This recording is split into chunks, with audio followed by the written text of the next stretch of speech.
आज का विषय आपके सामने बताया गया है, बड़ा ही मनोरंजक तथा आकर्षक है। कुंडलिनी और Isa Masih, Lord Jesus Christ, सर्वसाधारण सामान्य लोगों के लिए ये बहुत ही अभिनव बात है और इस तरह कभी भी कोई संबंध आज तक किसी ने उसका जोड़ा नहीं था। इसका कारण यह है कि धर्म के वृक्ष में जब जब फूल खिले हैं तो वो अनेक प्रांतों में, अनेक देशों में, अनेक भाषाओं में सुगंधित रहे, लेकिन उनका संबंध आपस में क्या बना रहा वो सिर्फ वृक्ष ही जान सकता है। जहाँ जहाँ वो खिले हैं, जहाँ जहाँ उनकी सुगंध फैली है, वहाँ के लोगों ने उन्होंने कभी अपनाया नहीं। तो फिर और लोग इसे कैसे जान सकते थे या समझ सकते थे कि ये फूल एक ही वृक्ष में लगे हुए हैं। अब हम उस तरफ से बात कर रहे हैं जहाँ पर आपको अभी तक पहुंचाया नहीं गया। जब आप वहां पहुंच जाइएगा तब हमारी बात आपको बहुत आसानी से समझ आएगी, क्योंकि जो भी हम कह रहे हैं वो सत्य है या असत्य है ये जानने का आपके पास कोई तरीका नहीं, उसका सबूत आपके पास कोई नहीं। आप कैसे जानिएगा कि हम जो कह रहे हैं ये सच है या झूठ? इसका जानने का तरीका जो है वो ये है कि आपको अपना ही अर्थ अभी तक लगाना। आप अभी तक उस स्तर पर नहीं हैं जहां आप सत्य से संबंधित हो गए हों। इसी कारण कोई चीज सत्य है या असत्य है, सिर्फ ये किंवदंती है या कोई मन की गढ़ी हुई बात है, ये आप नहीं बता सकते। जो लोग जिसे हम कहते हैं पार हो गए हैं, वो इस बात का पूरे तरह से परिचय पा सकते हैं कि कौन सी बात सच है और कौन सी बात झूठ है, क्योंकि उनके हाथ से जो तरंग बह रहे हैं, जो कल हमने यहाँ पर एक्सपेरिमेंट किया था और बहुत से लोगों के हाथ से जो ये तरंगे बहने लगी थी, उस पर आप गरी से आंकें तो आप समझ सकते हैं कि जो बात हम कह रहे हैं पूर्ण सत्य है। ईसा मसीह के बारे में ईसाई लोग सिर्फ उसे बाइबल से जानते हैं, जो कि बड़ी गूढ़ किताब है। उसकी गूढ़ता इतनी है कि उसका कोई भी अर्थ ये लोग न लगाने के कारण कुछ न कुछ भी प्रयास करते हैं। जैसे कि बाइबल में लिखा हुआ है कि I will appear before you like tongues of flames. इसका अर्थ वो लोग नहीं दे सकते। वो सोचते हैं कि जब भगवान सामने आएंगे तो उनके अंदर से इस तरह से ज्वालाएं निकलती रहेंगी। इसका अर्थ ये नहीं। इसका अर्थ ये है कि हम सहस्त्रार में तुम्हें दिखाई देंगे। सहस्त्रार का वर्णन है, अनेक तरह से कुंडलिनी का वर्णन बाइबल में है, असंख्य उसके कोटेशंस आपको हम दे सकते हैं। ईसा मसीह ने कहा है कि those who are not against me are with me. जो मेरे खिलाफत में नहीं है वो मेरे साथ है। ईसाइयों से जाकर अगर आप पूछे कि ये कौन लोग हैं तो उनको इनका पता नहीं। उन्होंने तो ये बना लिया है कि ईसा मसीह ने कहा था कि आई एम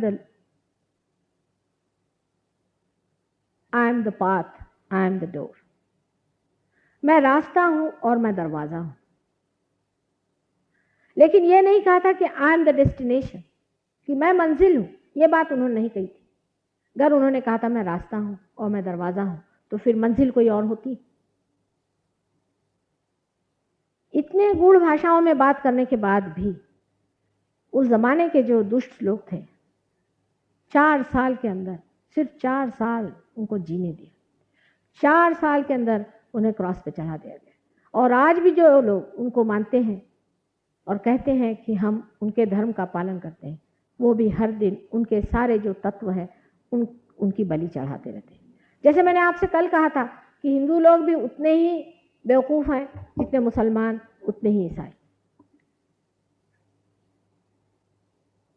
ईसा मसीह के बारे में अगर आप देवी भागवत पढ़ सकें कभी, तो उसमें आपको इसका पता लगेगा कि श्री राधा जी ने अपने ही मनोबल से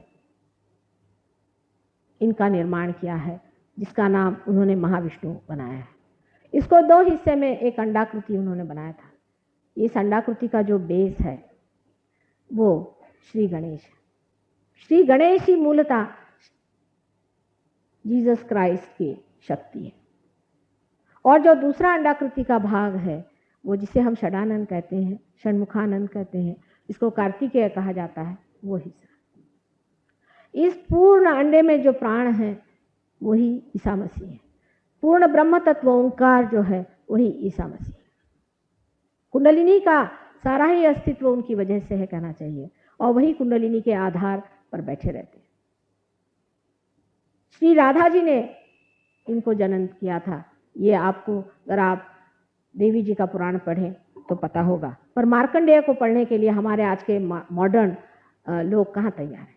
मार्कंडेय जैसा दृष्टा आपको कहीं ढूंढे से नहीं मिलेगा। एक से एक बारीक चीज़ें देवी की उन्होंने बताई हुई है कि देवी की क्या पहचान है, देवी किस तरह से कपड़े पहनती है, देवी के क्या उनके शौक हैं, वो किस तरह की है, उनका चलन बलन सब हर एक बारीक बारीक इतनी बातें उन्होंने बताई हुई है कि कभी कभी बड़ा आश्चर्य होता है कि किस कदर इन्होंने इतनी बातें जानी। लेकिन हमारे आजकल के जो आधुनिक अंग्रेजी शिक्षा से शिक्षित जो लोग हैं वो तो ये भी मानने को तैयार नहीं है कि संसार में देवी नाम की भी कोई चीज़ होती है और दैवी शक्ति नाम की भी कोई चीज़ होती है। हालांकि आज अंग्रेज इस तरफ मुड़ रहे हैं, लेकिन हमारे हिंदुस्तानी तो अभी भी बहुत बड़े अंग्रेज बने हुए। मैं बहुत बार कहती हूँ कि अंग्रेज़ों के टेल कोर्स छोड़ करके हमारे हिंदुस्तान में ज़्यादा अंग्रेज हैं बनिस्बत इंग्लैंड में।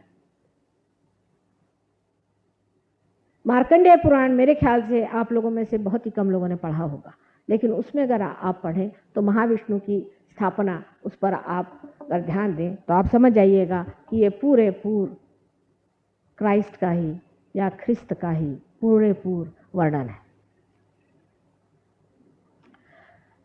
राधा जी ने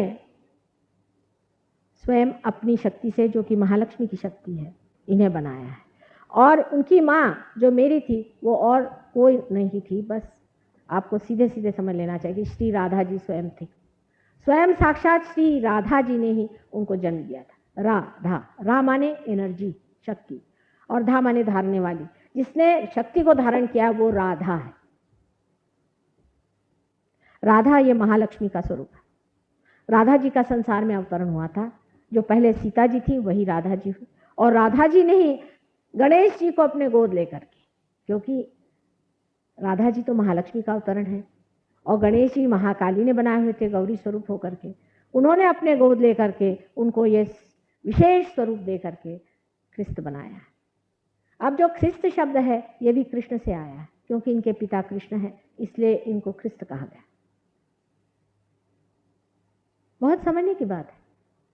और इनका नाम जीसस भी इसलिए बनाया गया कि जैसे राधा जी को ये ख्याल आया कि यशोदा जी का नाम आज तक कहीं नहीं आया। यशोदा, यश को देने वाली सो यशोदा। लेकिन अपने यहाँ देखा जाए तो येसु और जेसु उनको कहा जाता है, शॉर्ट फॉर्म है। अगर किसी का नाम यशोदा होगा तो उसे यशोदा येसु पुकारते हैं, और अगर यूपी में वगैरह अगर यशोदा नाम चले तो उसे जस्सू कहते हैं। वही जस्सू नाम इनका उन्होंने दिया था। इस प्रकार जीसस क्राइस्ट ये नाम तैयार हुआ है। अब हिंदू लोगों को लगता है कि जीसस क्राइस्ट तो फिर हमारे आदमी हो गए, पर आप हिंदू हैं क्या? आप भारतीय भी नहीं है।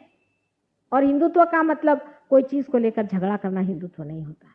हिंदुत्व तो शक्ति के पुजारियों को माना जाता है, और जो शक्ति से प्लावित है, जो शक्ति से संस्कारित है, उन्हीं को हिंदू माना चाहिए। जिनके अंदर अभी तक शक्ति जागरूक नहीं है उन्हें हिंदू नहीं मानना चाहिए।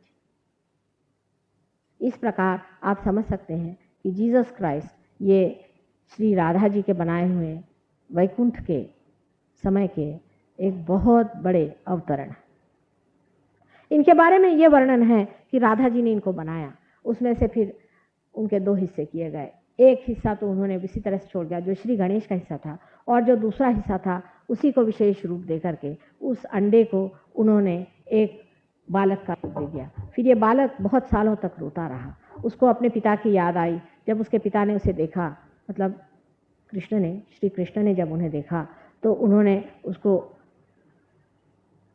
अनेक वरदान दिए। उसमें से एक वरदान ये है कि तुम मेरे से ऊंचे बैठोगे।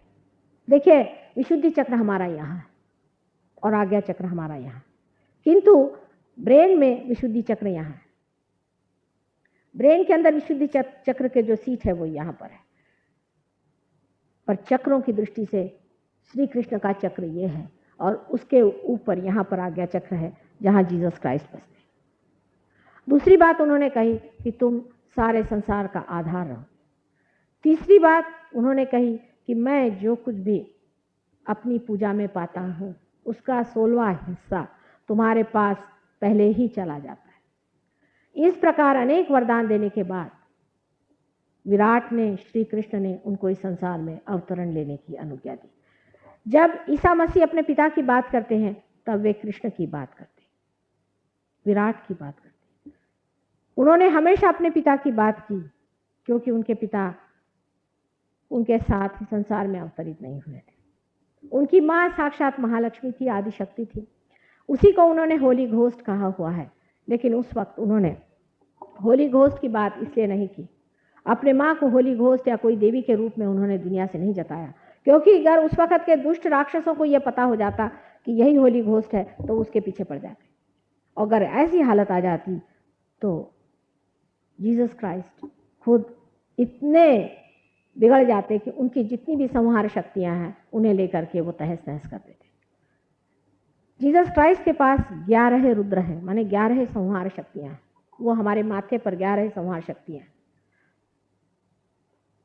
ये 11 संहार शक्तियां जब कल की अवतरण होगा, जिसके बारे में मैं कल बताने वाली हूँ, तब पूरी तरह से इस संसार का जो भी कुछ संहार का कार्य है वो करें। इनकी जो 11 संहार शक्तियां हैं ये हमारे माथे में बैठी हुई हैं। उसमें से एक शक्ति हनुमान जी की है और एक शक्ति भैरवनाथ जी की है, जिसे बाइबल में गैब्रियल और माइकल कहा जाता है। आप अगर अंग्रेजी में भी कहें तो भी आप उस शक्ति को जागरूक कर सकते हैं मंत्र में, या चाहे आप उसे हिंदी में कहें या संस्कृत में कहें तो भी वो शक्तियाँ आपके अंदर जागरूक हो सकती है। यानी आपकी जो राइट साइड पिंगला नाड़ी है इस पे हनुमान शक्ति चलती है। जब आपकी राइट साइड चलती नहीं और उसमें तकलीफ रहती तब हनुमान का नाम लेना पड़ता है। उस वक्त अगर आप गैब्रियल का भी नाम लें तो भी वो शक्ति चालू हो जाती है। लेफ्ट साइड की जो शक्ति है उसमें सेंट माइकल या जिसे हम भैरवनाथ जी कहते हैं उनकी शक्ति चलती है। अगर लेफ्ट साइड आपको चालू करनी है तो आपको भैरवनाथ जी का सहारा लेना पड़ता है। अगर आप सेंट माइकल का भी नाम लें तो भी ये शक्ति आप चालू कर सकते हैं, या आप मंत्र से इसकी जांच कर सकते हैं, इसका पड़ताला ले सकते हैं कि जो हम बात कह रहे हैं वो सही है या नहीं। इस प्रकार आप जान सकते हैं कि जो लोग अपने को ईसाई समझते हैं या हिंदू समझते हैं या मुसलमान समझते हैं और आपस में बेकार की बात पर झगड़ा करते हैं वो महामूर्ख है, क्योंकि एक ही वृक्ष पर उगे हुए ये पेड़ सब आपस में रिश्तेदार हैं। ईसा मसीह ने कहा है कि those who are not against me are with me. ये सब उन डेटीज की बात कर रहे हैं कि जो हमारे अलग अलग चक्रों पे बसे हुए, ये सब रिश्तेदार हैं आपस में, बस हमारा ही रिश्ता उनसे नहीं जुटता है। इसलिए हम एक एक को पकड़ करके, जैसे कि पेड़ पर से आप फूल को हटा लीजिए, उसकी जीवंतता आप निकाल लीजिए और मृत पुष्पों को लेकर के आपस में लड़ते रहें, उसी प्रकार की ये एक दशा है। आपको आश्चर्य होगा कि सहयोग में कुंडलिनी का जागरण आज्ञा चक्र पे बहुत निर्भर रहता है। अधिकतर लोग आजकल के जो संसार में विवरण कर रहे हैं इन पे अहंकार की बड़ी छाप है, क्योंकि हम लोग ज़्यादातर अहंकार से प्रवृत्ति में फंसते हैं। अहंकार ही हमको कहीं पे घुसाता है और अहंकार से ही उसको पुष्टि देने वाले जो कुछ भी कार्य हम करते रहते हैं। इस अहंकार को ठिकाने लगाना है तो हमें जीसस क्राइस्ट को याद करना पड़ता है। आपके जहाँ मैं सबको सिंदूर लगा रही हूँ, आपको आश्चर्य होगा कि जीसस क्राइस्ट का ही चक्र में घुमा रही हूँ, उसी को मैं जगा रही हूँ। आप जो ये टीका मेरे माथे पर रख रहे हैं ये उसी के खून का टीका है, इसका प्रतीक है। इसलिए ये जो लाल रंग है इसका बड़ा महत्व है। इस खून में वो प्रतीक है जिसमें दिखा गया कि परमेश्वर ने अपना इकलौता बेटा इस संसार को दिया और उसको आपने खून से लथपथ कर दिया। उसकी पहचान है जिससे आप पश्चाताप करें और अपने मूर्खता पर और अपनी दुष्टता पर खिन्न हो और उसके बारे में विचार करें कि हमने ये क्या। हम लोग सोचते हैं कि ये माता जी ने सिंदूर लगाया है या हमने सिंदूर लगाया है तो ये कोई तो भी हिंदुओं का चिन्ह है। इसके बारे में आप अगर बाइबल में जॉन्स रेवलेशन पढ़ें तो आपको समझ में आएगा कि उसमें लिखा हुआ है कि उन लोगों पे वो मार्क लगा रहेगा जब ये 11 रुद्र लेकर के सफ़ेद घोड़े पर बैठकर कल्कि आएंगे। कल्कि नाम उन्होंने लिखा नहीं, उन्होंने कहा उसका अपना ही नाम रहेगा और उसको वही जानेगा, लेकिन सफ़ेद घोड़े पर वो आएंगे तब वो जान जाएंगे कि आपके माथे पर किसका मार्क लगा हुआ। उस मार्क से वो पहचान लेंगे कि ये कौन है। यहाँ तक कि उसमें मेरा भी बहुत वर्णन किया हुआ है कि किस तरह से सहयोग होगा और किस तरह से लोग इसको पाएंगे और किस तरह से होली घोष स्वयं आ करके इन लोगों को पार कराएंगे, क्योंकि ईसा मसीह का अवतरण हमसे पहले हो चुका है। इसलिए सबसे ज़्यादा विशद रूप से उन्होंने इस मामले में कहा हुआ। जिस प्रकार मोहम्मद साहब ने कुंडलिनी की जागरण और दुष्ट शक्तियों से निवारण आदि पर बहुत ही विशद तरीके से समझाया है, उसकी क्रियाएं बताई हैं, उसी प्रकार ईसा मसीह ने बहुत ही सादगी तरीके से ये बताया हुआ है कि मनुष्य के आयुध क्या है। सबसे बड़ा आयुध मनुष्य का उनके हिसाब से क्षमा करना है। जो गणेश तत्व में परश के रूप में काम करता है वो मनुष्य तत्व में आकर के क्षमा के रूप में काम करता है। क्षमा वास्तविकता एक बहुत ही बड़ा आयुध है जिससे मनुष्य अपने अहंकार से बच जाता है। जैसे कि आपको किसी ने बड़ा दुख दिया या आपका अपमान किया, आपको तकलीफ दी, आपको हानि हुई हो, तो आपका अहंकार उसमें दुखित हो जाता है। उस वक्त आप अगर उसके प्रति कोई भी ऐसी भावना मन में रखें या इस तरह से आप सोचें कि इस आदमी ने हमारे साथ ये ज्यादती की और रात दिन उसी के बारे में आप सोचते रहें, तो इस तरह के बेकार के चिंतन से आपको बहुत तकलीफ होगी और पूरी समय वो आदमी कार्यान्वित रहेगा।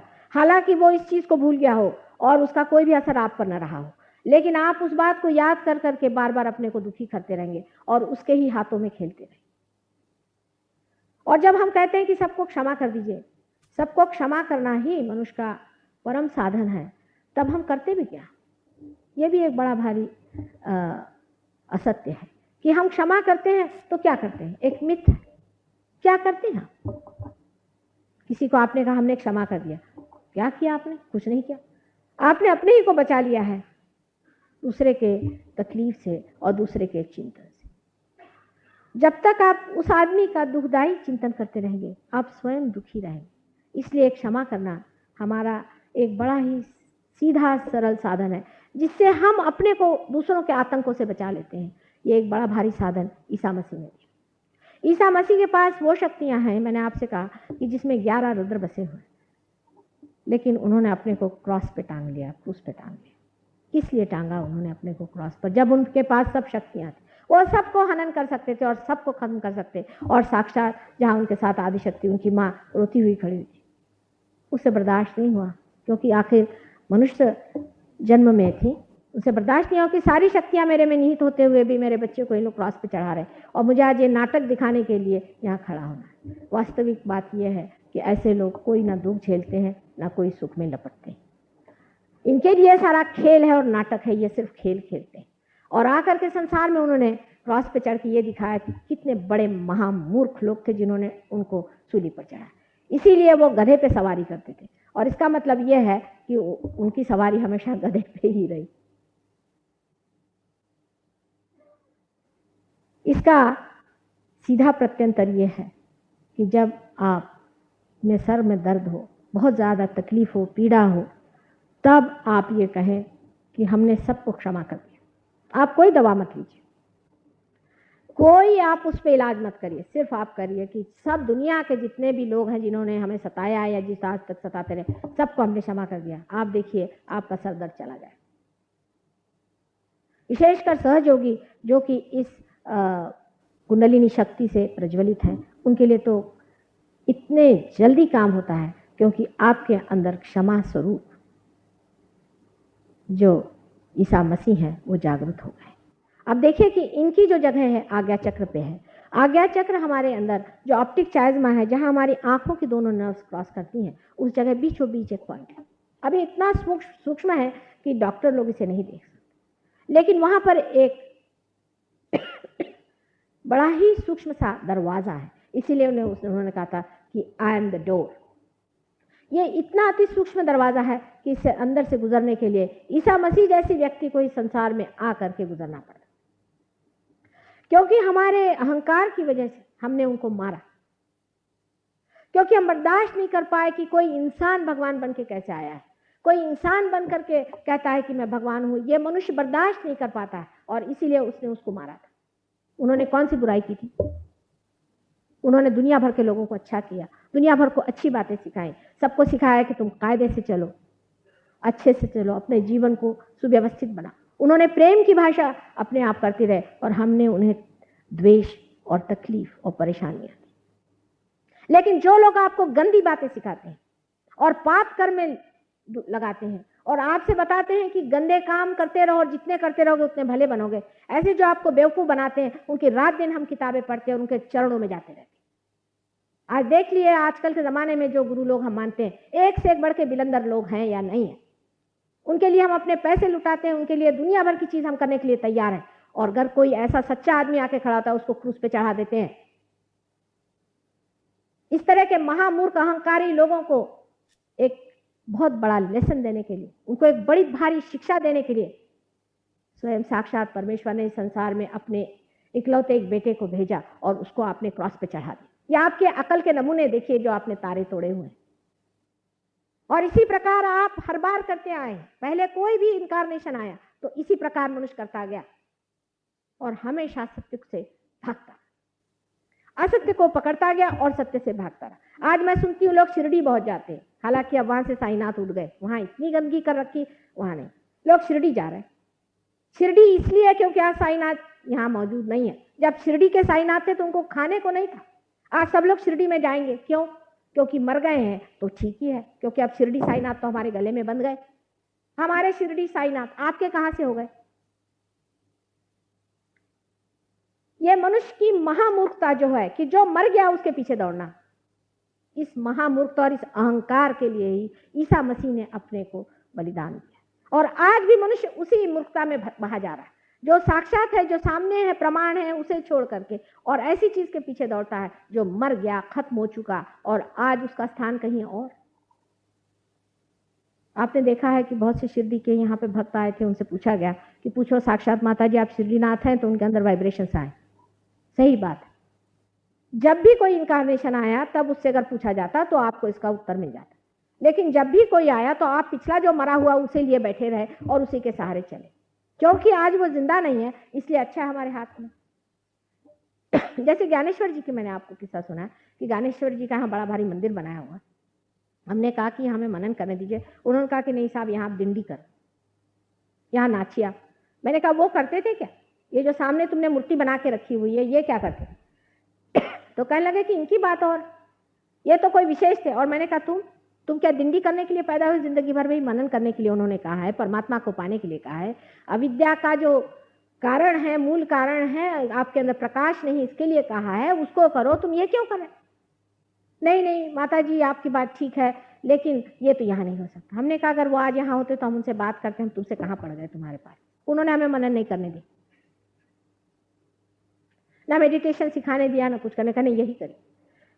तो जो गत है उसे मनुष्य क्यों पकड़ता है? उसके अहंकार के, क्योंकि उससे अहंकार जो है वो द्विगुणित होता है। भाई हम फलाने के शिष्य हैं, फलाने,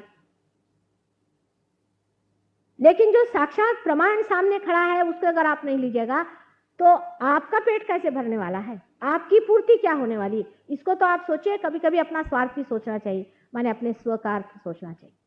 गंगा जी आज यहां से बह रही है, आप अभी वहीं गए हैं पानी लेने, जहां गंगा जी नहीं है वहां बैठे, भाई हम गंगा जी में बैठे हुए। इस तरह की बात आप कर रहे हैं। आज जो साक्षात आपके सामने प्रमाण है उससे आप स्वीकार करें। यही हालत ईसा मसीह के समय में हुई थी। उन्होंने कुंडलिनी जागरण के अनेक प्रयत्न किए, लेकिन वो इतने विफल रहे। उन्होंने कुल 21 आदमियों को क्योर किया, हालांकि अब सहयोग में हजारों लोग क्योर हो रहे हैं।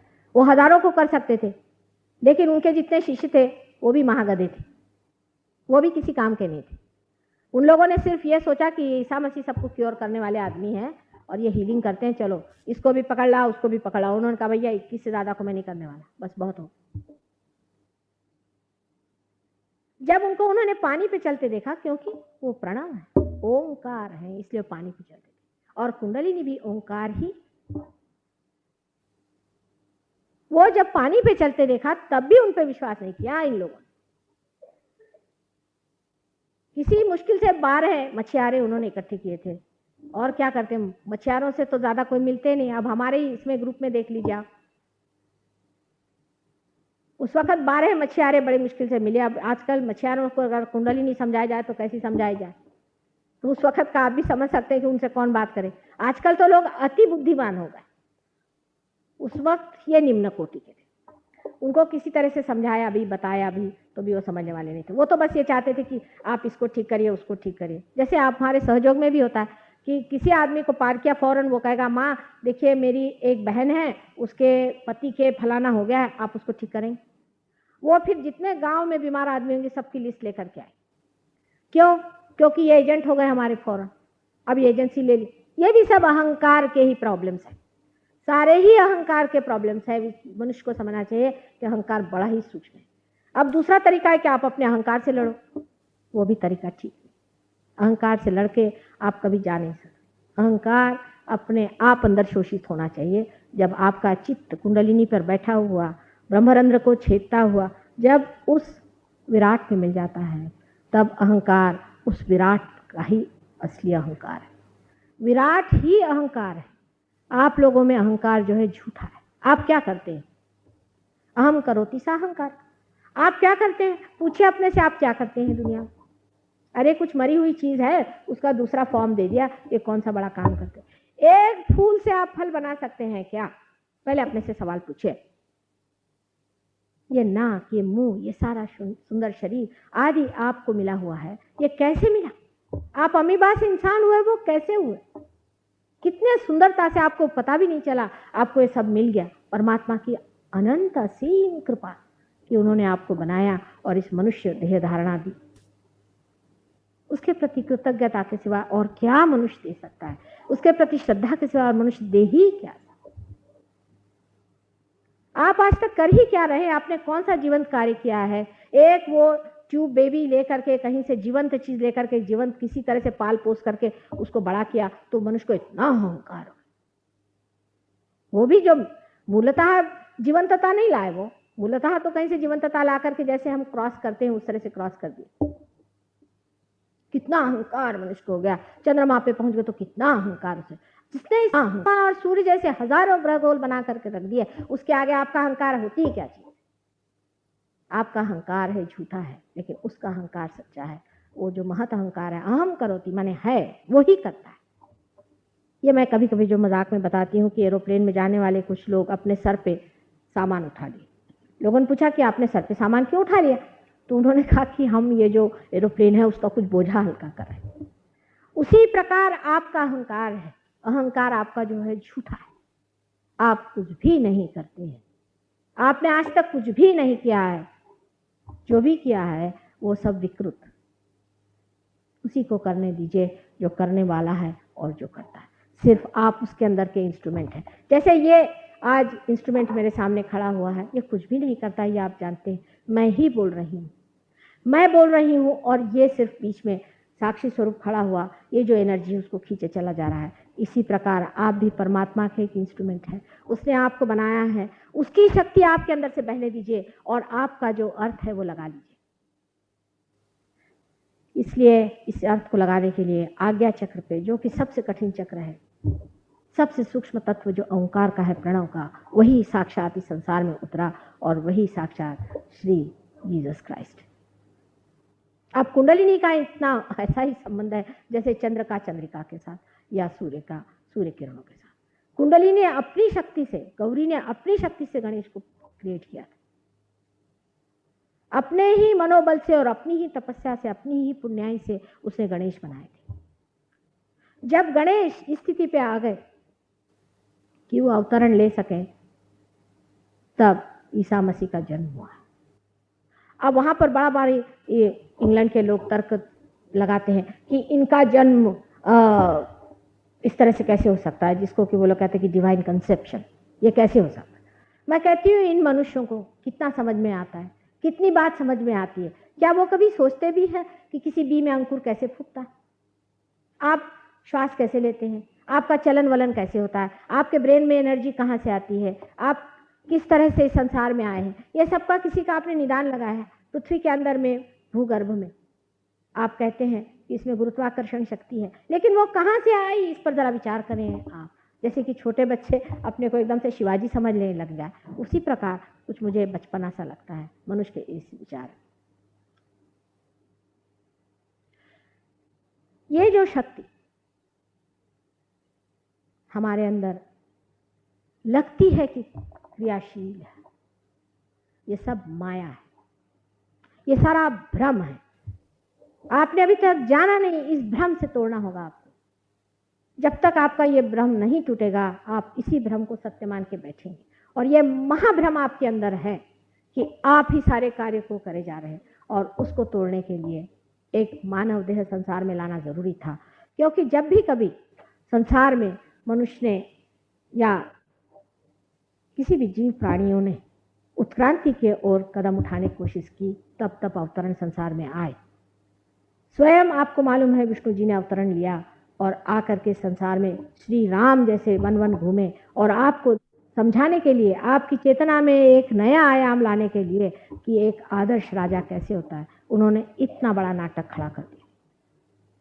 इसी प्रकार श्री कृष्ण का भी जीवन रहा, इसी प्रकार जीसस क्राइस्ट का भी जीवन रहा।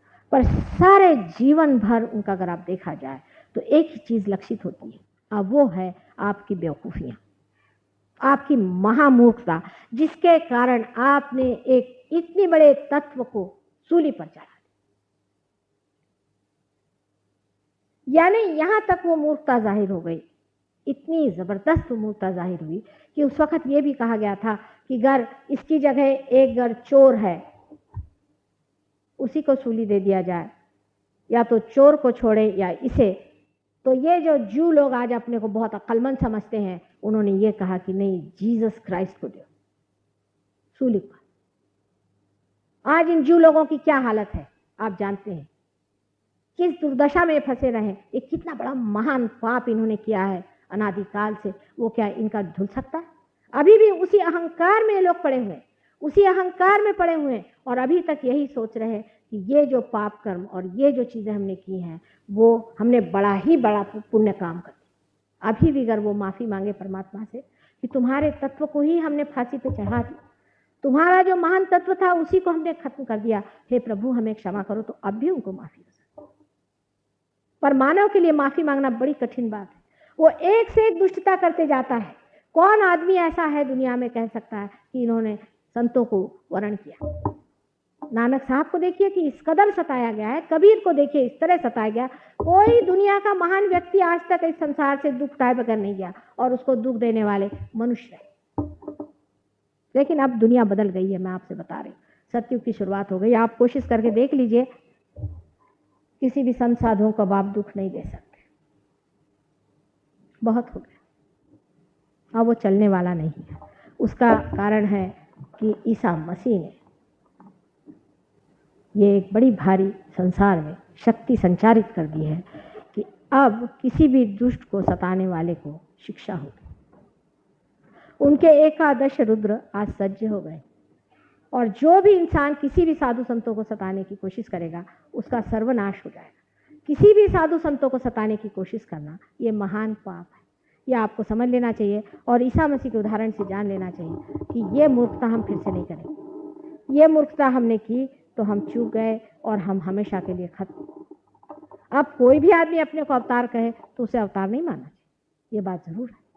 हर एक आदमी अगर कहे कि मैं अवतार हूँ, मैं अवतार हूँ, तो उसको मानना नहीं चाहिए। उसके अपने शास्त्रों में आधार लिखे हुए हैं, उन आधारों को देखते हुए अगर वो अवतरण सिद्ध हुआ तो उसे मानना चाहिए। किसी ने मुझे खबर करी कि ईसा मसीह का फिर से जन्म हो गया। मैंने कहा अच्छा, कहाँ हुआ? कहले वो रोम में है। मैंने कहा अच्छा, क्या करते हो? कहले वो कहते हैं मैं ईसा मसीह हूं। तो मैंने कहा ऐसे कोई गधा भी कह सकता है? किसी के कहने से थोड़ी था कि मैं ईसा मसीह हूँ तो ईसा मसीह हो जाएंगे। तो कहने लगे कि अच्छा ईसा मसीह क्या पहचान है। मैंने कहा उसको पानी पे चलने को कहो, उसे कहो कि अब हवा पानी तूफान को रोके। अगर वो रोक सकता है और अगर वो पानी पे चल सकता है और अगर वो मुर्दों को जिला सकता है तब वो ईसा मसीह। अगर वो ये नहीं कर सकता तो ईसा मसीह नहीं। तो उनका वो तो ये भी कुछ भी नहीं करते। बाद में पता हुआ कि वो काफी रुपया ले करके लोगों का भाग गए। ईसा मसीह के जीवन से हम लोगों को जो सबसे बड़ी शिक्षा ये है कि जैसे राख हूं तैसे ही रहो। ईसा मसीह ने कभी अपने प्रोफेशन को बदला नहीं। कोई दुनिया में उन्होंने इश्तहारात ये लगाए नहीं कि मैं बैरागी हूँ। शादी में भी वो गए थे, शादी में गए, वहां जाकर सब व्यवस्था करी। अब शादी में लिखा है कि उन्होंने पानी से वाइन बनाया। अब ये बड़ा इंसान ने बात को पकड़ लिया कि वो तो भाई शराब बना।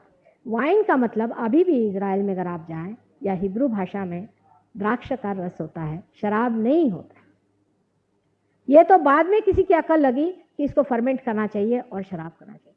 और इसके बारे में अगर आप मोसेस का जीवन पढ़ें तो मोसेस ने बहुत साफ शब्दों में कहा है कि अल्कोहल और स्ट्रॉन्ग जो चीज़ें होती इस तरह की बिल्कुल मनुष्य को नहीं लेना चाहिए। कारण ये है कि मैंने आपसे उस दिन बताया था गुरु तत्व में कि मोसेस एक बड़े भारी गुरु तत्व के थे।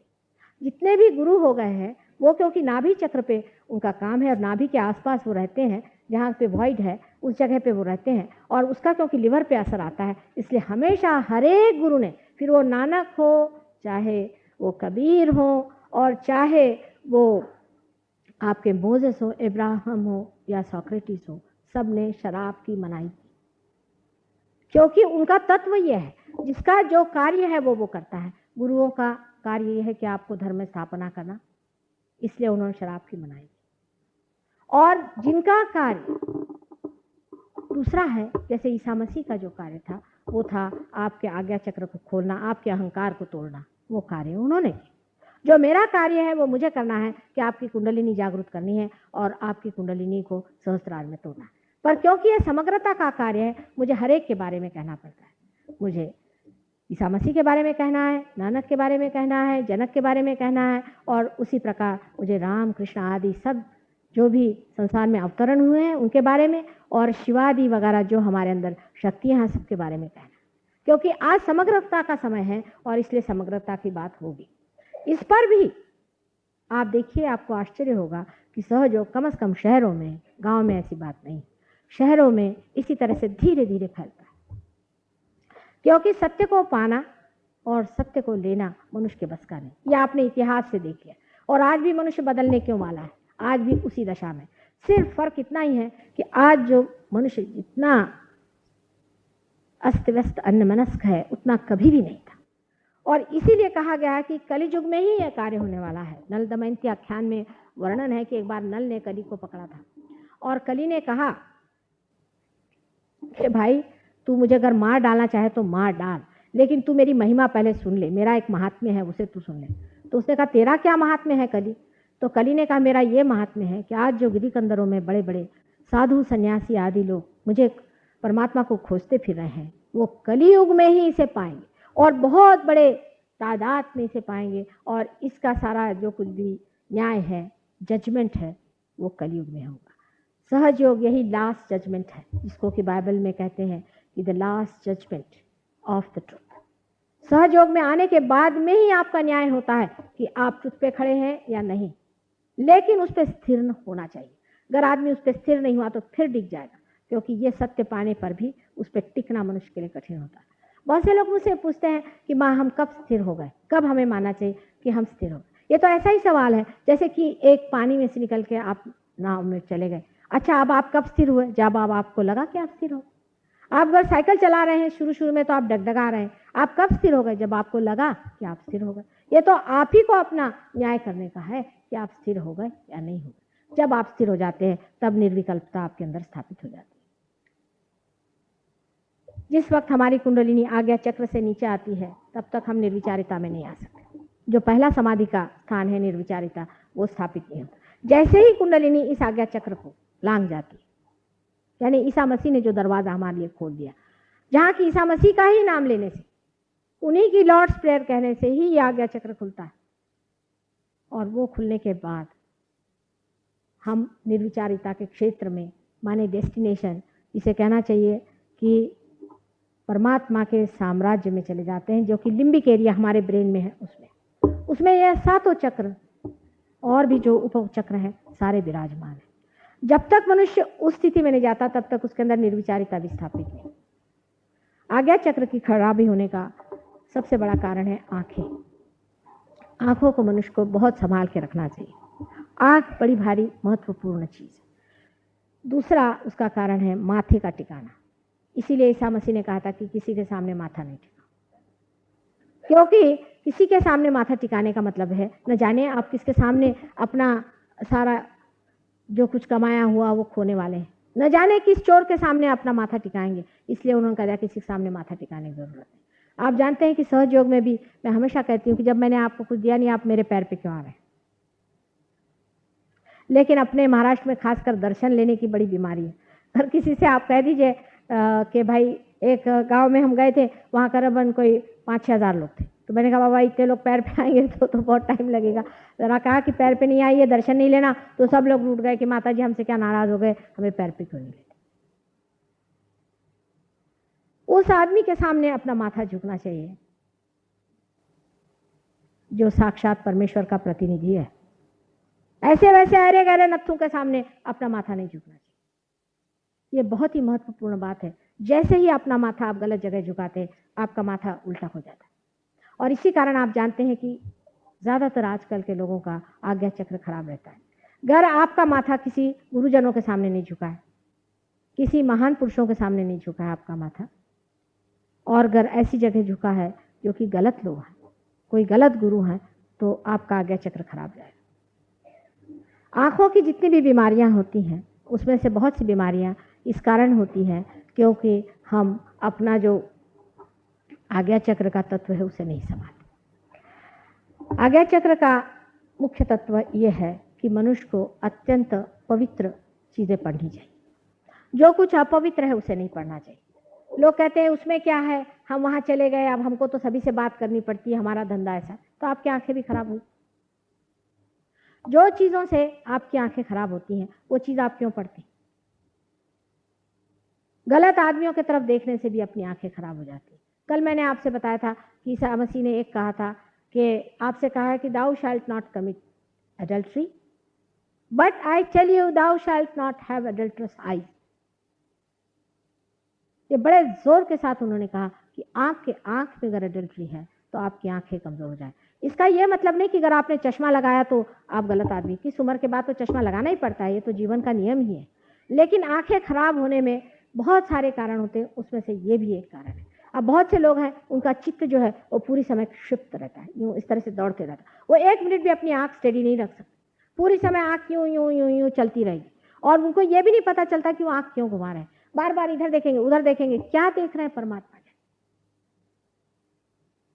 आंख पे जो सबसे बड़ा असर आता है वो आता है आपकी कार्य पद्धति का। समझ लीजिए आप अति कार्य करते हो, बहुत ज्यादा आप काम में लगे हो, अति करनी हो, हालांकि आप अच्छा ही काम कर रहे हैं, बुरा काम नहीं कर रहे हो, अच्छा ही काम कर रहे हैं। ऐसा बुरा काम नहीं है जो अपवित्र काम है, और पवित्र भी नहीं है, एक न्यूट्रल काम आप कर रहे हैं। लेकिन आप बहुत अगर काम करते हैं और बहुत आप पढ़ते हैं और बहुत सिलाई करते हैं और बहुत आप वाचन करते हैं और बहुत आप सोचते हैं, तब भी आपकी आंखें खराब हो जाती। इसका कारण यह है कि जब आप अति कर्म करते हैं तो आप परमात्मा को भूल जाते हैं। आपका ईश्वर प्रणिधान बैठा हुआ नहीं, आप ईसा मसीह को भूल जाते।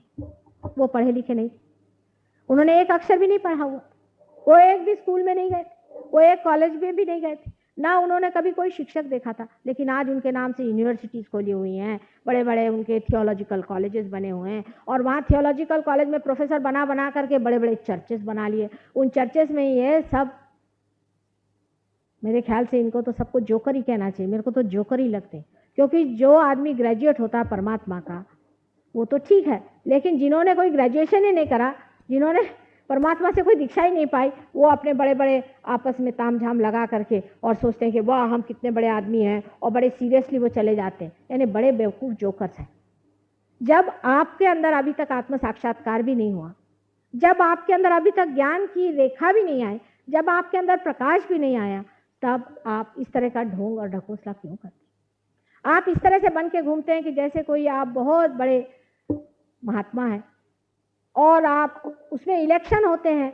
आपने अभी पोप के इलेक्शन के बारे में पढ़ा है, क्या क्या दुनिया में ढोंग और ढकोसले होते हैं। उसको देख देख करके हमारे जैसे इंसान को ये लगता है कि हे परमात्मा, वो ईसा मसीह को कभी ये समझ पाएंगे या नहीं।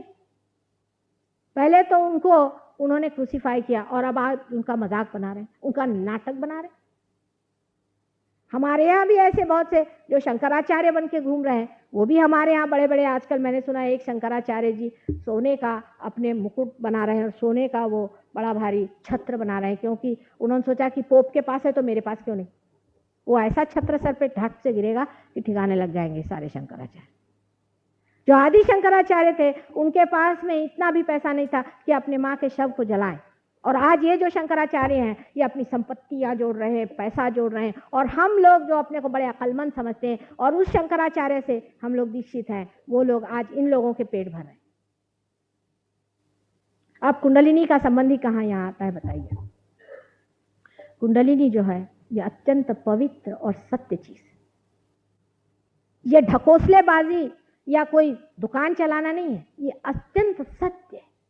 और इसके सत्य को आप आंक नहीं सकते जब तक आप स्वयं सत्य में उतरे ना। बाह्य से आप इसको आंक नहीं सकते।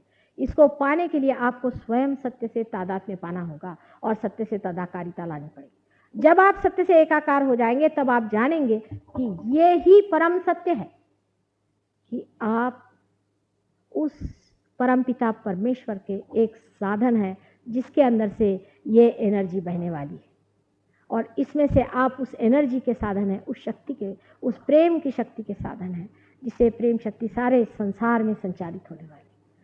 पर इसमें कितना बड़ा बलिदान ईसा मसीह का है, जिसने कि हमारा आज्ञा चक्र हम लोगों के लिए खोल दिया। कुंडलिनी अगर आज्ञा चक्र ठीक नहीं होगा तो उठने ही नहीं वाली। किसी आदमी का अगर आज्ञा चक्र पकड़ा हुआ है तो उसको मूलाधार तो पकड़ ही जाए, वो कुंडलिनी उठने ही नहीं वाली। अगर किसी का आज्ञा चक्र बिल्कुल पकड़ गया हो तो वो कुंडलिनी किसी तरह से नहीं उठे। आज्ञा चक्र की पकड़ जब होती है तब उसके लिए हम उस पर सिंदूर लगाते, कुंकू लगाते। लोग पूछते हैं कि माँ तुम कुंकू क्यों लगाती हो? खासकर विलायत में लोग कहते हैं कि ये तो आप हमको सबको हिंदू बना रहे हैं। मैंने कहा मैं तो सबको ईसाई बना रही हूँ। ये तो ईसा मसीह का खून मैं सबको लगा रही हूँ कि याद करो उसे, जिससे तुम्हारा अहंकार हटे, तुम्हारी जितनी विपत्तियां हैं वो दूर हो जाए। जब वो सिंदूर लगता है तभी आज्ञा चक्र खुलता है और कुंडलिनी ऊपर जाती है। इतना कुंडलिनी का और इस महान अवतरण का संबंध है, क्योंकि श्री साक्षात गणेश जो कि उनकी लज्जा एक स्थल पे बैठकर संभालते हैं, वही आज्ञा चक्र पे आकर के उसका मार्ग खोल देते हैं और दरवाजा खोल देते हैं। इस चक्र के लिए हमें क्या करना चाहिए? इस चक्र को ठीक करने के लिए हमें क्या करना चाहिए? इसके लिए अनेक मार्ग हैं। जैसे मैंने कहा कि अपनी कार्य पद्धति सुधारनी चाहिए, कि आदमी जो बहुत ज़्यादा कार्य करता है, आप जानते हैं उसे डायबिटीज़ जैसी बीमारी हो जाती है, जिससे आंखें बहुत कमज़ोर हो जाती हैं। मनुष्य को अपने काम की पद्धति थोड़ी सुधारनी चाहिए। काम तो करना चाहिए, लेकिन समाज में इतने असंतुलन है कि एक आदमी काम से मरा जाता है बेचारा और दूसरा आदमी बिल्कुल ही काम नहीं करता। इस असंतुलन को परमात्मा नहीं ठीक कर सकते, मनुष्य ठीक कर सकते हैं कि सबको काम करना चाहिए, जिससे सब लोग काम का बोझा बांट लें। ये नहीं कि एक आदमी तो उसकी आंखें फूट जाएं, वो बिल्कुल कमज़ोर हो जाए, उसे डायबिटीज़ हो जाए, वो बिल्कुल अर्ली एज में उसकी डेथ हो जाए, उसको हार्ट अटैक आ जाए, और दूसरे आदमी जो हैं वो बिल्कुल आलस्य में पड़े रहें। इसलिए ये समाज का जो संतुलन है मनुष्य में आना चाहिए, और मनुष्य को समझना चाहिए कि कोई सी भी एक अतिशयता से समाज ही दूषित हो जाता है। इसलिए ये योग्य नहीं है कि आप इस तरह के एक अतिशय में पड़ें। अपनी कार्य पद्धति को ठीक करें। कार्य पद्धति को ठीक करने का मतलब यह है कि थोड़ा समय आप अपने आँख को भी रिलैक्स करें, और उसके लिए बहुत सारे सहयोग में व्यवस्थाएं हैं कि आँख को किस तरह से रिलैक्स किया जाता है, किस तरह से प्रकाश और सूर्य से अपने आँख को प्लावित किया जाता है। पहले रियलाइजेशन लेकिन ज़रूर होना चाहिए, उसके बाद में हम अपनी आँखों को किस तरह से ठीक कर सकते हैं, उसके ऊपर का बोझा कैसे हटा सकते हैं, उसको रिलैक्स किस तरह से कर सकते हैं। इसके अनेक विध हमारे पास में ऐसे व्यायाम आदि प्रकार हैं जिससे आप अपनी आँखें ठीक कर सकते हैं और उसे अपने आज्ञा चक्र को भी आप ठीक रख सकते हैं। पर सबसे अच्छी चीज़ यह है कि आप अपने अहंकार की ओर नज़र रखें और उससे बात करें, उसे कहना अच्छा अब आप अहंकार में आ गए, अब आप महाराज कहाँ जा रहे हैं, आपका क्या विचार हो रहा है, आप अपने अहंकार में आप क्या करना चाहते हैं। इस तरह से आप अपने ही को एड्रेस करते जाएं, अपने शीशे में अपने को देखें और कहें वाह क्या कहने आपके, आप अपने को बहुत बड़े आदमी समझते हैं। इस तरह से अगर आप अपने अहंकार से बातचीत करें तो अगर अहंकार की वजह से अगर कोई प्रेशर हो आँख पे तो वो भी निकल जाएगा। अब दूसरी साइड जो है आज्ञा चक्र की पीछे की, जिसे कि हम ईसा मसीह का पिछला हिस्सा कहें या महागणेश उसे कहते हैं, कि जब गणेश महागणेश हो गए तभी वो ईसा मसीह की तरह से आए हुए हैं और ईसा मसीह बीचों बीच होते हैं और उसके चारों तरफ ये 11 रुद्रों का राज्य है। ईसा मसीह उसके प्रभुत्व में है, उनके ये 11 रुद्र, उसमें से महागणेश और षडानंद आदि 11 रुद्र उनके चारों तरफ में हैं। अब जिस वक्त में आप आंखें बंद करते हैं और कुंडलिनी जागृत होती है तब आप देख नहीं पाते कि अंदर क्या हो रहा है, पर अगर आप आंखें खुली रखें तो हो सकता है आपको 1 मिनट ऐसे लगे कि आंखें जो विस्फरित हो रही हैं और आप एकदम अंधेरा सा आपके सामने आ गया, क्योंकि डायलेटेशन ऑफ द प्यूपिल होती है। जब आपकी कुंडलिनी ऊपर जागृत होती है तब आपके अंदर डायलेटेशन ऑफ द प्यूपिल हो जाती है और रिलैक्स हो जाती है प्यूपिल्स, और ये पैरासिम्पैथेटिक का काम है। ये आप अगर रियलाइजेशन के बाद भी देखें और अगर कुंडलिनी अभी तक ब्रह्मरंध्र को छेद न दे, ऐसे आदमी की अगर आप पुतलियाँ देखें तो इतनी बड़ी बड़ी काली काली दिखाई देती, लेकिन अगर कुंडलिनी छेद जाए तो आँख में एक तरह की चमक आ जाती है। ऐसे आदमी की आंखें हमेशा चमकती रहती हैं, वो चाहे वृद्ध हो जाए तो भी ऐसे आदमी की आंखें चमकती रहती है, और इस तरह से आप पहचान सकते हैं कि ये आदमी पार है या नहीं। राक्षसों की आंखें आप पहचानते कैसे? राक्षसों की आंखें बिल्कुल बिल्ली जैसी थी। आपने बिल्ली की आंखें कभी देखी हैं कि नहीं पता नहीं, पर बिल्ली की आंख में उसका जो ये सफ़ेद रेटिना जो होता है वो छोटा होते होते एकदम एक उसकी जो बीच की जो प्यूपिल होती है वो एकदम छोटी होकर के एकदम लुप्त हो जाती। अगर राक्षस आपको अपनी आंखें थोड़ी देर देखने दें, क्योंकि राक्षस लोग इतने अपने को छिपा करके आए कि आप उनको पहचान नहीं पाते, पर बहुते गुरुओं को अगर आप जाकर उनकी आंखें देखें तो आपको ये उनमें दिखाई देगा कि थोड़ी देर में उनकी आंखें जाकर के एकदम लुप्त होती। ज़्यादातर वो आंखें अपनी चुराई। अगर आपने आपकी और उनकी आंखें हुई तो आप देख सकते हैं कि एकदम बिल्ली जैसी उनकी आंखें एकदम चट से अंदर घूम जाती। यह उसकी पहचान है, क्योंकि वहाँ ईसा मसीह का तत्व नहीं, ईसा मसीह वहाँ जागे हुए नहीं। वहाँ पर अत्यंत घृणित इस तरह की विचारणा और मंत्रणा होती रहती है, और उस वजह से वो आपसे डरते हैं। बहुत से ऐसे भी लोग होंगे कि जिनको आप छूइए तो उनको शॉर्ट सर्किट हो जाएगा, धड़ से नीचे गिर जाए। बहुत से ऐसे भी प्रेतात्माएं हैं जो कि संसार में विचरण कर रहे हैं, अपने को गुरु कहते हैं। अगर उनको आप हार पहना जाए तो आप पे हार फेंक देंगे, वो आपको छूने नहीं देंगे, आपका हार भी वो नहीं पहन सकते। इतने निम्न स्तर के लोग हैं, उनका शॉर्ट सर्किट हो जाता है। अब ये तो गहन बातें हैं और सूक्ष्म बातें, इनको आप बाद में देखिएगा। लेकिन अभी हम लोग जो बात कर रहे थे ईसा मसीह के बारे में, वो ये है कि उनके चिंतन से, उनके विचार से हमारी आज्ञा चक्र ठीक हो सकता है।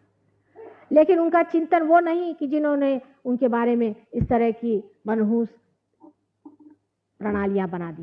अगर आप कहीं देखिए तो ईसा मसीह को दिखाते हैं कि दुबले पतले मरगिल्ले, कहीं से पता नहीं जैसे कोई टीबी पेशेंट उठा के लाए। ये कोई तरीका है ईसा मसीह का चित्र बनाने का? मेरे ख्याल से जो चित्रकार है वो स्वयं में ही इस तरह से मरगिल्ले हैं, इसलिए उनके इस तरह के चित्र बना करके उनको लटका देते हैं दीनहीन स्थिति।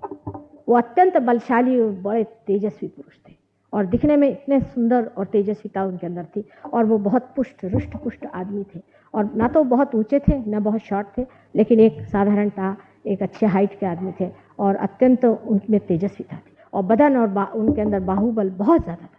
जो आदमी इतना बड़ा क्रॉस अपने हाथ से उठा के ले जा सकता है, वो क्या इस तरह का मरगिल्ला आदमी हो सकता है? जिस तरह के लोग पिक्चर बना करके घुमाते हैं और उसके फोटो सारे संसार में बिकते हैं, और लोग सोचते हैं वाह वाह वाह वाह क्या ईसा मसीह का चित्र बना हुआ। ये उनका सरासर अपमान है। सिर्फ एक रूबेंस राम के जो बड़े भारी आर्टिस्ट हो गए हैं, जिनको कि मैंने स्वयं उनके घर में भी जा कर के ईसा मसीह का ascent and descent of Christ नाम का जो बड़ा मशहूर पेंटिंग है वो देखा है। उन्होंने इस मामले पर बड़े अच्छी तरीके से इसको उन्होंने उभारा है, और ईसा मसीह को अत्यंत रुष्ट पृष्ठ और बहुत ही आनंदी जीव बनाया हो। क्योंकि आजकल सारी दुनिया में एकदम हड्डी मारका, लंबी चौड़ी, लंबी सी लड़कियों को ही खूबसूरत माना जाता है, एकदम हड्डी मारका। अगर ऐसे बच्चे देखते हैं तो उनको उल्टी आती देख करके, उस पर भी हील्स पहन करके वो आती है, उनको फर्स्ट प्राइज ब्यूटी में मिलता है। एकदम लंबी, बिल्कुल दुबली पतली, जैसे कि अभी गिर जाएंगी कि मर जाएंगी, वो भी हील्स पे चलती हुई आती है। छोटे बच्चे देखते तो वो कहते बाप रे, ये कौन मकड़ी के जाले चले आए। लेकिन आजकल के मॉडर्न आइडियाज इतनी परवर्टेड हो गई हैं कि हमें ऐसे मकड़ी के जाले देखने का शौक है, क्योंकि हम मकड़ी के जाले में फंसे हुए हैं, तो हमको मकड़ी के जाल ही अच्छे लगते हैं। पहले ज़माने की ब्यूटी कैड ने अभी अभी की समझ लीजिए कि लियोनार्डो दा विंची कब हुए थे। उनकी पेंटिंग जिसको सारी दुनिया मानती है आज, मोनालिसा की जो पेंटिंग है, आप देखिए कि मोनालिसा एक हृष्ट पृष्ठ औरत है जिसके अंदर अत्यंत सौजन्यमय और अत्यंत पवित्र ऐसा वातावरण, और सारी दुनिया उसे देखने आएगी। पर जब फर्स्ट प्राइज देंगे तो यही 6 फुट 7 इंच वाली ये औरतें जिन्हें इतने इतने हील्स पहने हुए हैं और मरगिल्ली जैसे चली आ रही वहाँ पर, और अब मरती की कल मरती, ये हालत इनकी, और इनको लोग मरते कि ये ब्यूटी से। मनुष्य की कल्पना भी उसकी विकृतता के साथ बदलती गई। और इस तरह के लोगों को जब हमने मान लिया कि हमारे आदर्श हैं, तो रात दिन यही धंधा औरतों को लगा हुआ है कि हम इस तरह से किस तरह से बन जाएं कि इस तरह की हमारी भी मकड़ी जैसी हालत है, और उसके लिए मेहनत करेंगी और दौड़ेंगी और ये करेंगी। वास्तविकता इस तरह की औरतें बड़ी सरदर्द होती हैं। जिस आदमी के पल्ले पड़ जाए उसको मालूम पड़ता है, ना तो उनमें कोई किसी तरह का माधुर्य होता है, ना उनमें कोई तरह की मिठास होती, ना कोई उनमें बर्दाश्त होती, ना ही वो अपने बच्चों को प्यार कर पाती। लेकिन इस तरह की परवर्टेड आइडियाज हमारे अंदर आ जाती हैं, और ऐसी औरतों को देख देख करके हमारे अंदर की जो सौंदर्य भावना है इतनी कलुषित हो जाती कि हर रास्ते पर की स्त्री की ओर हम नजर डालते। अब आपके लिए ऐसा लगता है कि माता जी कहाँ की पुरानी बातें कर रही हैं, लेकिन जो सनातन बातें मैं आपसे कह रही हूँ, ये सनातन शाश्वत बातें कि हर रास्ते पर की चलने की वाले औरत की ओर आप गंदी नजर डालते हैं, यहाँ तक कि एक भी औरत पे डालना महापाप माना गया है। तो आप सोच लीजिए कि रात दिन रास्ते चलते आप कितने पाप कर्म कर रहे हैं। मैं माँ के रिश्ते में आपसे बता रही हूँ कि ये सब धंधे आप लोग छोड़ दीजिए, ये सब व्यर्थ की बातें, ये सब करने से कोई फायदा नहीं। ईसा मसीह ने तो 2000 साल पूर्व बताया था, लेकिन आज मैं कह रही हूँ कि वो बेचारे ने इतना खोल के नहीं बताया। उसने जो भी बताया बड़े जोर से बताया, लेकिन उसको उठा करके आपने चढ़ा दिया सूली पर। एक तो आप मुझे सूली पर चढ़ा नहीं सकते, पहली बात, और दूसरी मैं इतनी होशियार हूं कि मैं आपको इस तरह से बताऊंगी कि आपकी खोपड़ी में घुस जाएगी बात, क्योंकि उसने यह नहीं बताया था कि यह काम करने से क्या होगा। उसने सिर्फ कहा ये मत करिए, ये गंदी चीज है, adulterous eyes are very very much against your being. लेकिन उसने ये नहीं कहा कि एडल्ट्रस आइज रखने से क्या होता है, उसके दुष्परिणाम क्या होते हैं। रात दिन यही विचार हमारे दिमाग में चलता है, और ये करने से आप क्या बच जाएंगे, आप क्या मनुष्य रहेंगे, आप जानवर से भी बदतर हो जाएंगे, पशु से भी बदतर हो जाएंगे। इसलिए हमारे यहाँ योग शास्त्र में बताया है कि अपनी चित्तवृत्ति का निरोध, उसको रोको, उसको सही रास्ते पे रखना चाहिए, ईश्वर के प्रति उसको नतमस्तक रखना चाहिए, उधर चलना चाहिए। हम लोग योग पे बने हुए हैं, हमारी योग भूमि है, हम लोग अहंकारवादी नहीं, ना हमें होना है। जो लोग अपने अहंकारवादी बनाना चाहते हैं वो अपना इमिग्रेशन लेकर के इंग्लैंड चले जाए, यहाँ रहने की उनको ज़रूरत नहीं, और इस देश को खराब करने की भी ज़रूरत नहीं। हम लोगों का अहंकारवादिता नहीं करनी है, हम लोगों को योग भूमि के तरह यहाँ रहना है। और एक दिन वो आएगा जिस दिन हम अपने योग को पाएंगे, और हमारी पुण्य भूमि का फल जब हमें मिलेगा तो सारा संसार आपके चरणों में आएगा। उस दिन वो जानेंगे कि ईसा मसीह कहाँ के थे, और उस दिन जानेंगे कि ईसा मसीह को कहाँ असल में वर्ण किया गया है।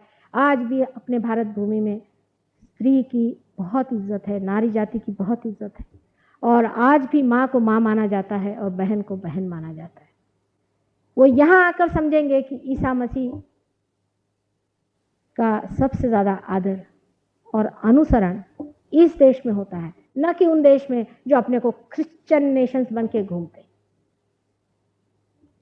आपके लिए जो कुछ भी बताना है वो तो इतना ज़्यादा है कि आप जानते हैं, मैंने कहा है कि 500 पेज की किताब लिखी है, उसमें ईसा मसीह पे न जाने कितने पेजेस इस लड़के ने भेजे, क्योंकि ये कैथोलिक था जाति का, और इसलिए इसको काफ़ी उस पर विचार है। और ये खुद ही प्रीस्ट होने के लिए पहले कहीं गया हुआ था, और इस तरह से इसने सब चीज़ों का बड़ा अन्वेषण किया।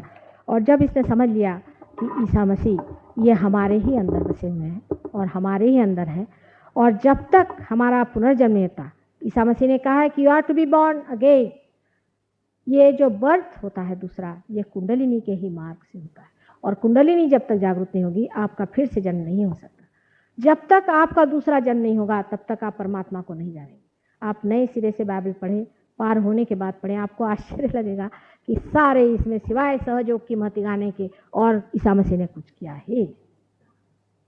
उनकी एक एक बात ऐसी है कि जो हम लोग अपने हृदय पे लिख लें, लेकिन जिनके पास आंख नहीं है वो उसे समझ नहीं पाते, उसका भी प्रयास करते हैं और झूठी बातें करते हैं। अब यही उन्होंने अगर बात कही कि I am the path, I am the door, या I am the door, I am the path, इसका मतलब यह है कि हम रास्ता हैं और हम दरवाज़ा। ठीक है बात, दरवाजे से तो रास्ता गुजरता है। अब इसका मतलब है कि he is the only one, लगा दिया उसको, चिपक गए, इसके बाद कोई हो ही नहीं सकता। और उसके आश्रित कौन है? ये लोग जो कि जोकर बन के और अपने को ईसाई बन के बैठे। कोई भी आदमी आता है आपको बपतिस्मा दे दी, बपतिस्मा देना ही आपके सहस्त्रार को तोड़ना है, सहस्त्रार को तोड़ना और उसमें से कुंडलिनी को निकाल करके पार करना ही बपतिस्मा है। यानी कुंडलिनी का जो आखिरी काम है वही बपतिस्मा है। और ये लोग जो आपको बपतिस्मा देते रहते हैं चर्च में, इनको क्या अधिकार है बपतिस्मा देने का? ये तो अनधिकार चेष्टा करें। और नहीं तो उन्होंने अब फिलैंथ्रोपिक वर्क शुरू कर दिया, फिलैंथ्रोपिक वर्क की, चलो भाई गरीबों की सेवा करो और उनकी सेवा करो और उनकी सेवा करो। अब आप कहेंगे माता जी ये तो अच्छा काम है। अच्छा तो है, लेकिन ये भगवान का काम नहीं, ये मनुष्य का काम। आपने गरीब बनाए, आपने उनको दुखी किया, आप उनको ठीक करें। परमात्मा का काम ये नहीं है कि जाकर गरीबों की सेवा करो और जाकर के गरीबी पहले तैयार करो फिर गरीबों की सेवा करो। परमात्मा का काम है कि तुम्हें परमात्मा के साम्राज्य में ले जाए, परमात्मा से मिलाएं, उनके सुख, शोभा, शांति, ऐश्वर्य सबसे परिपूर्ण करें। यह परमात्मा का काम। ये नहीं है कि एक आदमी चोरी करता है, चकारी करता है, झूठ बोलता है और मैं गरीब हूं बन करके दुनिया भर में घूमता है, उसके जाके चरण छू। ये फिलैंथ्रोपिक वर्क जो है ये मनुष्य का काम है, इसको पूरी तरह से हमको समझ लेना चाहिए। मैंने पूछा कि भाई ये ईसाई लोग काय को फिलैंथ्रोपिक काम कर रहे हैं? जा गए, वो तो ईसाई बनाने के पीछे में, कहीं आदिवासी लोग बैठे हो वहां पहुंच गए फिलैंथ्रोपिक वर्क करने के लिए, सबको ईसाई बनाते हैं। गधे को तुम कुछ भी बनाओ, ईसाई बनाओ और मुसलमान बनाओ तो गधा बनाओ, वो गधा ही रहेगा। उसके ऊपर में आप सिर्फ वो नंबर बदलने से कुछ फर्क थोड़ी पड़ने वाला है। पर ये बेवकूफ़ सोचते हैं कि उससे हमारी डेमोक्रेसी बढ़ती, उसका पॉलिटिक्स बना दिया इन लोगों ने। वो जो भी हो, उनसे आप सीधे पूछे फिलैंथ्रोपी आप क्यों करते? तो उन्होंने उसमें बाइबल का जो उदाहरण दिया वो बड़ा मज़ेदार है और देखकर आपको पता होगा कितने बेवकूफ़ लोग होते हैं। उसमें यह उदाहरण दिया उन्होंने कि एक बार जूडा ने,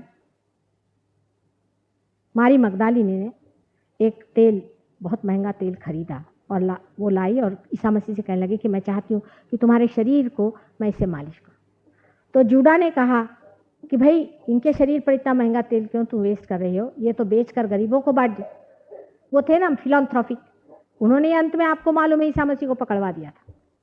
वो भी जो 30 रुपए मिले थे वो भी उन्होंने गरीबों को बांटे हुए। जैसे अपने यहाँ बहुत से ब्लैक मार्केटियर्स हैं, इधर ब्लैक मार्केट करते हैं और वहाँ जाकर के मंदिर के सामने उठ के रोटियाँ बांटते हैं, या जाकर के किसी और साधु बाबा को पैसा देते हैं और इस तरह से वो अपने आत्मा को संतोष करते हैं कि चलो भाई हमने थोड़ा ब्लैक मार्केट किया लेकिन थोड़ा बहुत तो हमने फिलैंथ्रोपिक काम भी तो कर लिया, पुण्य का काम भी कर लिया।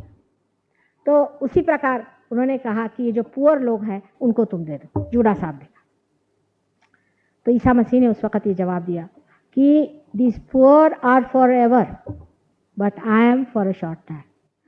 मतलब यह है कि डिवाइन लाइफ जो है वो शॉर्ट टाइम के लिए आई हुई है, उसको देखो, उसका महत्व है। ये पुअर तो हमेशा का ही सरदर्द है।